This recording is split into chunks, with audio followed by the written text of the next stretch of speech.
Almısan.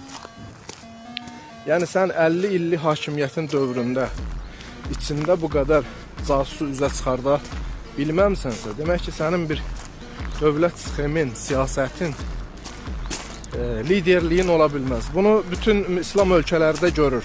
Digəri, yəni İslam ölkələri deməyək, modern bir İslam ölkəsi yoxdur. Modern necə? Tam oturuşmuş dünyada bu dəqiqə İslam ölkəsi yoxdur. Çünki olası da deyil, bu vəziyyətdə olası da deyil. Bütün ölkələrin siyasətlərinə baxsan, məzhəb üstündən ayrımcılıqlar var. Yəni, məzhəb ayrımcılığı varsa ölkələrdə, yəni İslam ölkəsi, İslam modeli oturuşası bir ölkə yoxdur, olmayacaqdır.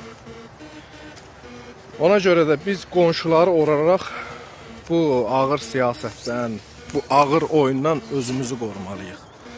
Bizim başqa çıxış yolumuz yoxdur. Biz bu müharibəyə nə təsir eləyə bilərik, nə dayandıra bilərik.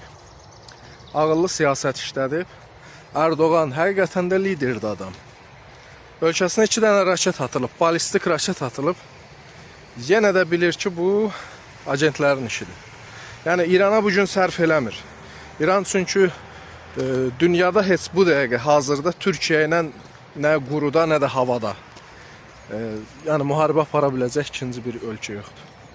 Ona görə elə Erdoğan nə deyir, onun arxasınca da biz düşüb getməliyik.